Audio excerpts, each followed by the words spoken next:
Thank you for taking the time to click on today's video. I wanted to share a quick story with you, an experience that I had about a week ago with a gentleman by the name of David. David had heard one of my radio show programs and had called in and wanted to know if he could spend some time with me. He was an investor and he wanted to be able to just maybe have a bit of a sounding board to figure out if he was going in the right direction. And as a fiduciary, that's something that I do quite frequently and for good reason, because sometimes when you are the only person that's looking at something, right? It doesn't matter if it's a problem with your car, maybe it's a problem with your health. It's always good to have a second opinion. As I got to know David a little bit, it turns out that David was a do-it-yourselfer. He hadn't been an extremely long-term do-it-yourselfer really in the last 5 years or so. But David described himself as a buy and hold investor. And you know, there's a lot of people that would consider themselves to be buy and hold. They subscribe to the same philosophy that Warren Buffett does. And you know, we can't argue with Warren Buffett's success. I remember many years ago, someone asked Warren Buffett, you know, when's the best time to sell a stock? And he said, never. And yet we know that things have changed. And it's interesting because I met David shortly after watching a video from the latest 2022 Berkshire Hathaway meeting, where Warren Buffett takes a little bit of time during the meeting. And I'm probably going to get these numbers a little bit off. I would encourage you to go watch the video, and I'll try to link that in the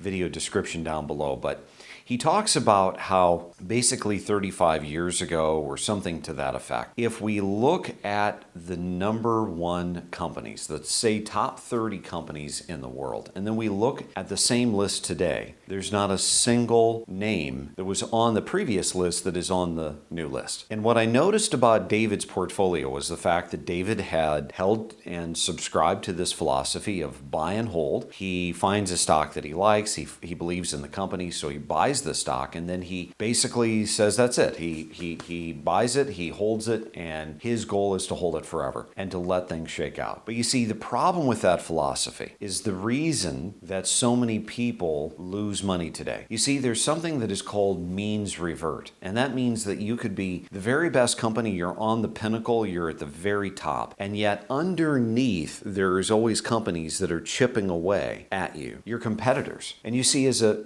individual investor, I totally respect the fact that I've got a number of clients that were do-it-yourselfers and now they're using us to help them with a portion of their portfolio. But the buy and hold strategy can be very damaging to you, because if you're not actively watching every single one of those companies, what you realize is you could buy it here, that company could most definitely appreciate to an all-time high, and then by the time you look at the company again, the company is back down here again. So you see, this is the reason why I encourage so many do-it-yourselfers to actually engage a fiduciary. Have someone who is actively managing at least a portion of their portfolio. I get it if you're into value stocks and you're buying companies that are beaten down and you know that those companies are going to have a good shot of success over the course of time, and you've bought them so inexpensively, so cheaply, that it's just very unlikely that they will ever be below that point again. But again, active management is here for a reason. The reason that you want the active management is because so oftentimes, you know, we might have a little bit of time to be able to research a stock, a little bit of time to buy the stock, a little bit of time to look at the stock, but we have this thing called life. We have responsibilities. And so when you think about what Warren Buffett was explaining to all of his shareholders in that meeting, that the list today is comprised of absolutely zero of the names that were comprised in the first list. What does that tell us? It tells us that we have to be actively managing our portfolios. So I hope you take this to heart. Think about this, because this is something that could indeed help you, even if it was on a portion of your portfolio, to be more actively engaging and defending yourself from that chipping away, that means revert that seems to happen to every single company. Thanks so much for watching. I encourage you, if you like this little video, give me a thumbs up, share this with your friends. If you like our videos, subscribe, hit the little bell, and we'll remind you every time we have a new video. Thanks so much for watching, and remember, it's up to you to make today a great day.